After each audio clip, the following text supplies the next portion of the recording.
Alejandro, ¿cómo estás, Alejandro? Gracias por estos minutos.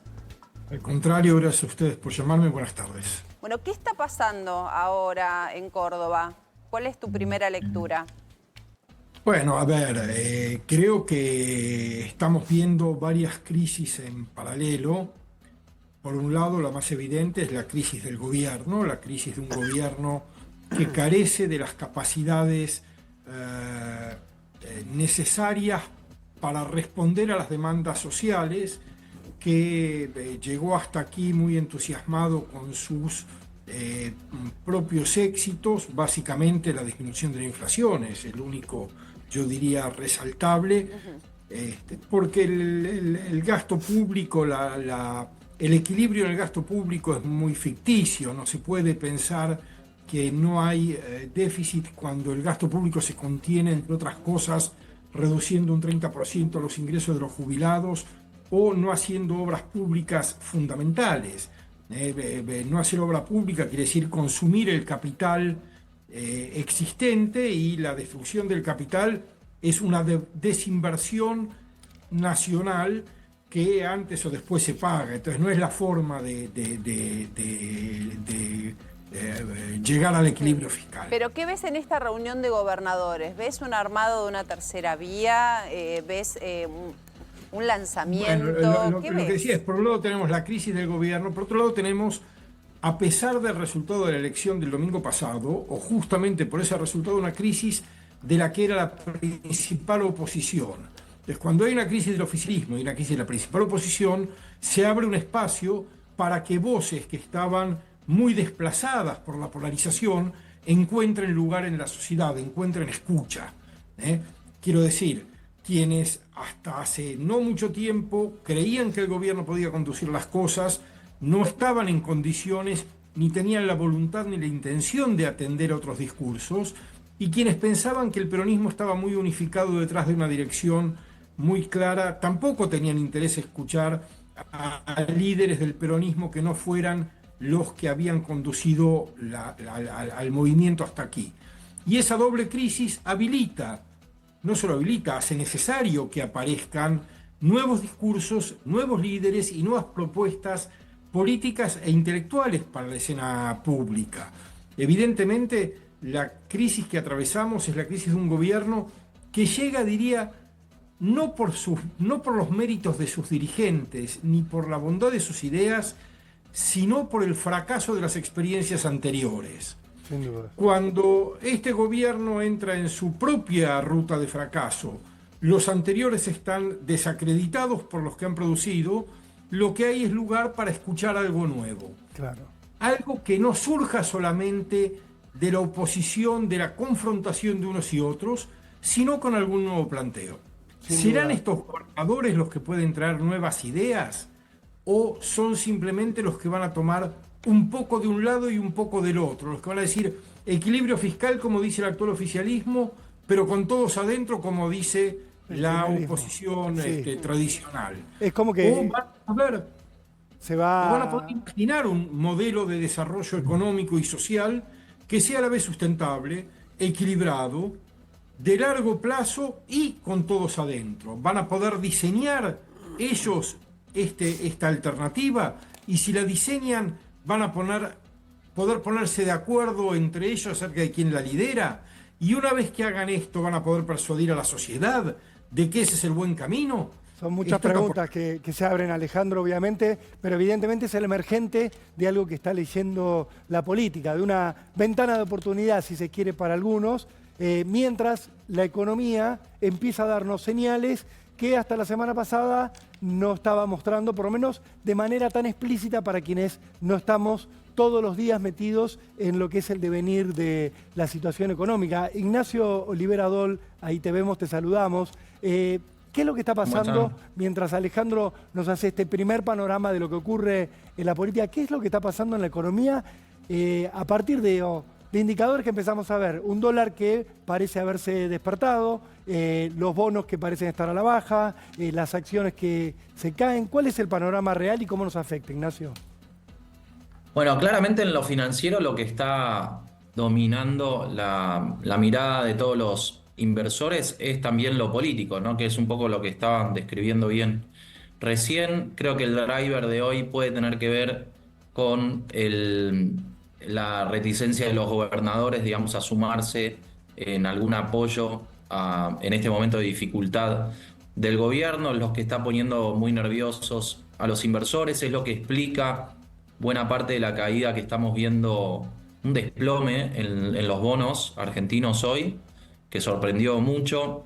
La presión sobre el tipo de cambio tiene más que ver también con una decisión del gobierno de alejarse un poco en la defensa, sabiendo que tiene poco para hacer también, no seguir despilfarrando dólares del Tesoro y dejando correr un poco el tipo de cambio, ¿no? Y estamos viendo hoy al tipo de cambio subiendo muy cerca del techo de la banda. Pero claramente el gobierno lo que está mostrando es que tiene muy pocas herramientas para torcer el rumbo económico de acá a octubre, que tiene que esforzarse por estabilizar en el mercado y que el mercado sigue el vaivén de todos estos eventos políticos que vamos a estar viendo semana a semana. No solo por la construcción de poder que pueda llegar a estar mostrando el gobierno, sino también por las novedades que vayan surgiendo desde la oposición. A ver, para los que no un camino entendemos, muy fácil. ¿cómo andas, Ignacio Sole? Para los que no entendemos ¿Cómo mucho estás, de Sole? economía, siempre imaginamos que los mercados, que este gobierno apuntalaba muy firmemente lo económico, que quizás con el resto de las políticas un poco las dejaba de lado, las descuidaba.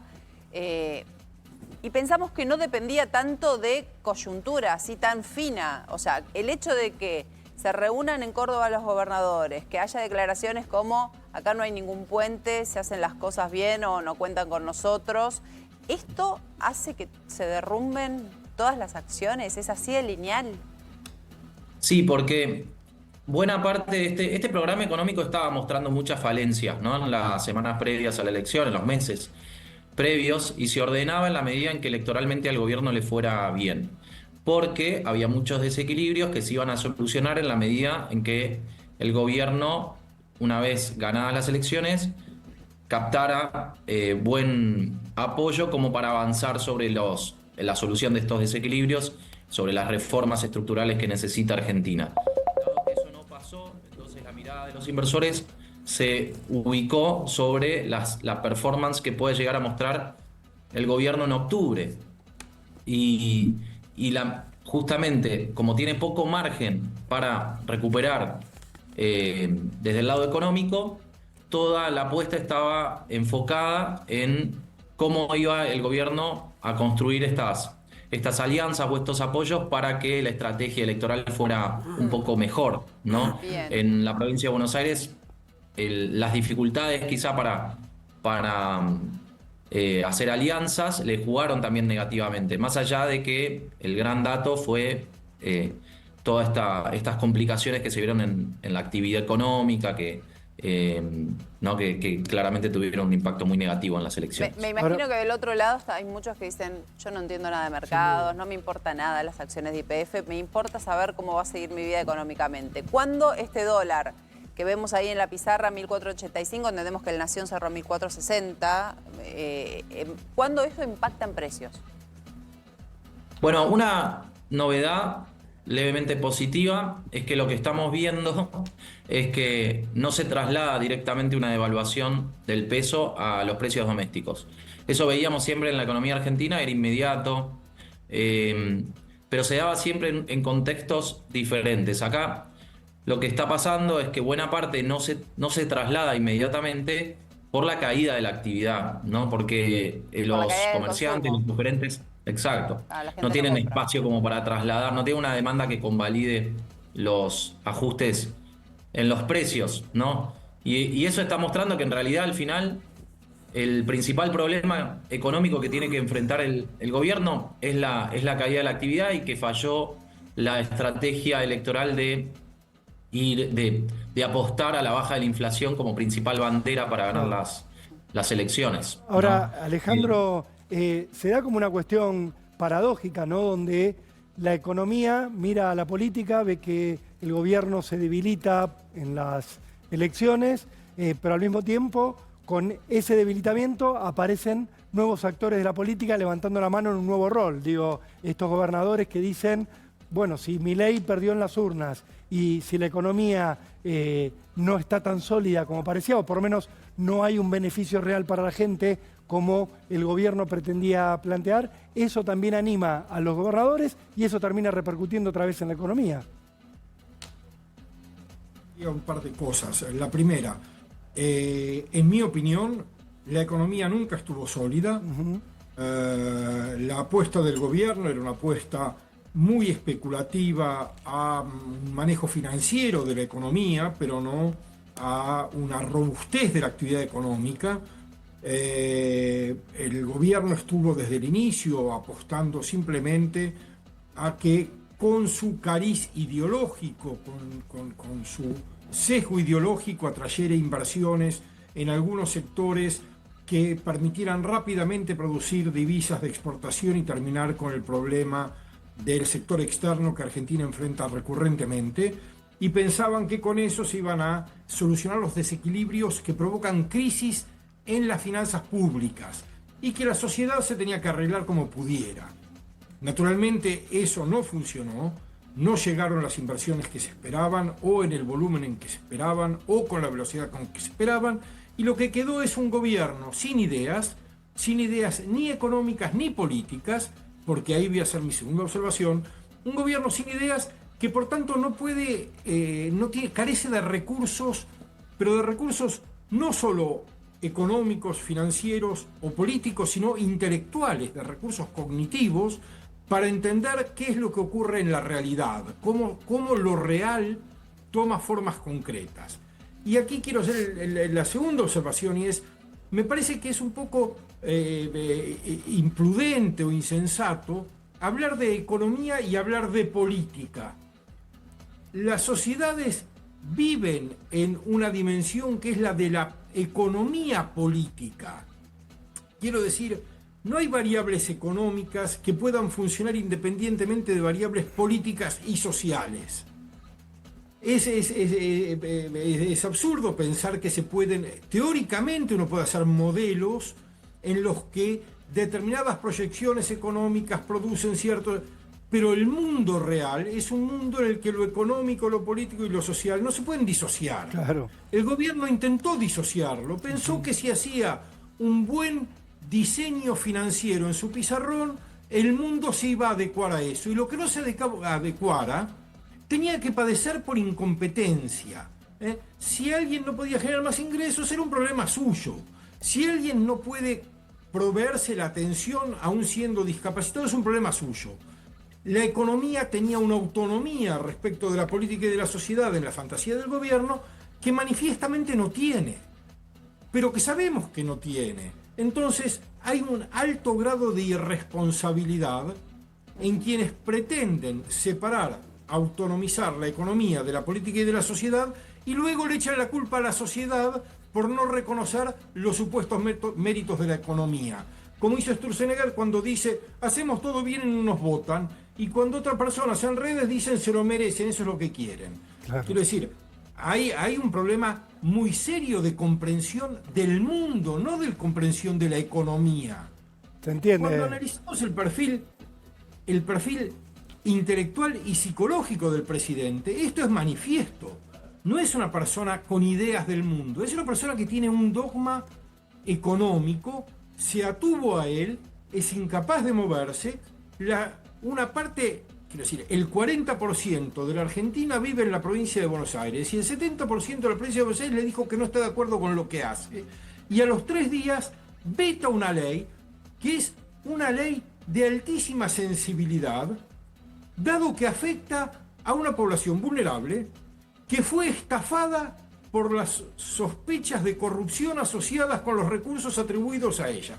Quiero decir, esto ya no es provocación ideológica, esto es incomprensión del mundo. Claro. Y creo que si no nos damos cuenta de que estamos gobernados por un conjunto de personas que carecen de las capacidades emocionales y cognitivas para conducir el país y no buscamos soluciones acordes a esas dificultades, no vamos a hacer más que agravar la crisis. Sí, es cierto también, Alejandro, que este gobierno es el que vamos a tener por los próximos 2 años y medio, es una realidad. Ojalá así sea, deseamos que así sea. No, Este tiene que gobierno ser tiene así. que perder en las urnas. Tiene que ser así. Y para eso necesitamos que sectores de la dirigencia argentina responsables aportan recursos de contención para compensar las incapacidades del equipo dirigente.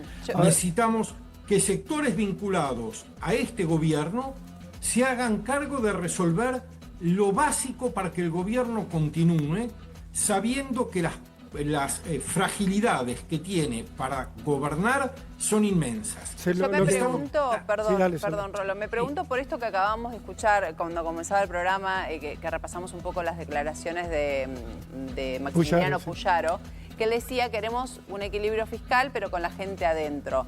Yo lo que quiero preguntarte, Ignacio, primero desde lo económico, pero también a hablar con Alejandro luego del tema, es si esto es posible, ¿no? Porque también cuando hay crisis, cuando todos estamos como muy inseguros, con un terreno muy inestable, como se vienen dando las cosas esta semana, aparecen un montón de soluciones mágicas.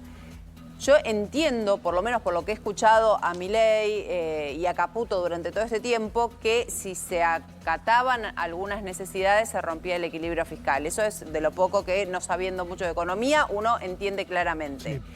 ¿Cómo puede ser? ¿Es posible esto o es una frase política que no tiene sustento económico? Esto de queremos equilibrio fiscal pero con la gente adentro. La gente adentro es universitarios, es personas con discapacidad, es jubilados. Sí, lo que pasó acá me parece que es el gobierno identificó muy bien y transmitió muy bien en la población la necesidad de que la reducción del agujero fiscal fuera una condición necesaria para ir reduciendo la inflación que afectaba a todos, sobre todo a los más pobres. Pero quizá faltó, el mercado estuvo mirando con mucha preocupación la otra parte del plan que tenía que ver más con lo cambiario y lo monetario, que se le había señalado en su momento, se decidió por esta opción justamente por la experiencia que había mostrado el gobierno de Macri. Pero perdón, me estás hablando vos de lo que está de la postura del gobierno de Milei. Del gobierno. Claro, sí, pero digo, Milei, esto que dijo claro. Puyaro, para empezar y ahora vamos a eso, pero esto que dijo Puyaro, ¿es posible conservar los números y el equilibrio fiscal metiendo a la gente adentro? ¿O claro, es real lo que venimos escuchando todo este tiempo, que las cuentas no cerrarían nunca? No, es que es cierto eso. Lo que pasa es que esa reducción del déficit se dio en un contexto en donde la gente no percibió una mejora en el poder de compra a pesar de la baja de la inflación. Y esto tuvo que ver con la segunda parte del programa, que es que el gobierno se enfocó en la reducción del déficit, pero en una baja de la inflación que estuvo apoyada en interrumpir la recuperación de los salarios, por ejemplo, este año, porque eran un ancla, digamos, dentro de este combate a la inflación, y sostener el ancla cambiaria, el tipo de cambio. Eso terminó haciendo que no se generara ingreso de capitales. La única manera de generar riqueza y de ir mejorando el poder de compra que tiene una economía es alentando el ingreso de capitales, y esta parte débil del programa, que no lo generó en ningún momento porque el gobierno se vio forzado a sostener una economía completamente encarecida al tener este tipo de cambio, porque se vio forzado a mantener las restricciones cambiarias, justamente porque la manera de ir reduciendo la inflación fue sosteniendo estos desequilibrios que no tentaban demasiado a los inversores del exterior. Entonces, dado que no se dio ese ingreso de capitales, el gobierno logró sí la baja de la inflación, pero sin mejorar el poder de compra de la gente, sin aumentar la riqueza dentro de la Ahora, Ignacio, economía. te interrumpo, Con lo cual, un segundo. se puede reducir el déficit, pero falta también la parte en donde se dé una dinámica virtuosa que aliente el ingreso de capitales y vaya derramando un poco en todos los sectores. Te interrumpo, Ignacio, con esto. Acaba de cerrar el mercado, 1.465 es el precio con el que cierra el dólar Banco Nación a esta hora. Y lo que te pregunto, Ignacio, es, en este programa que vos planteabas del gobierno de tener el dólar pisado, ¿este número es preocupante? 1.465, ¿es un número que despierta una alarma en el gobierno o está todavía en el terreno de lo previsible y controlable? Que el gobierno no haya perdido dólares sosteniendo un tipo de cambio que al mercado no le convencía es una buena noticia, pero claramente el nuevo tipo de cambio que busca el mercado hoy es muy diferente al que incluso buscaba en las semanas previas, en donde también estaba presionado, porque se le suma el condimento del riesgo político, ¿no? La Argentina ya venía con un tipo de cambio que estaba desfasado, el mercado ya estaba presionando, pero esta semana lo que vimos es que se le sumó el ingrediente de esta incertidumbre que genera los signos de debilidad del gobierno, ¿no? Y obviamente Entonces es probable, el post-elecciones. exacto, que la presión cambiaria pueda seguir en las próximas semanas. Hay que ver cuál va a ser la respuesta del Banco Central cuando llegue al techo de la banda. Claramente van a intervenir, pero el hecho de intervenir y vender dólares que puede ponerle un límite en el corto plazo al tipo de cambio, pero si genera a la vez preocupación en el mercado, porque el Banco Central va a estar perdiendo los dólares del Fondo Monetario, porque el Tesoro tiene pocos dólares después para pagar la deuda. Sí. Entonces hay que ver si esto no alimenta más la preocupación y es más peligroso. Les pedimos un segundo a los dos que se queden con nosotros para seguir repasando algunos puntos mientras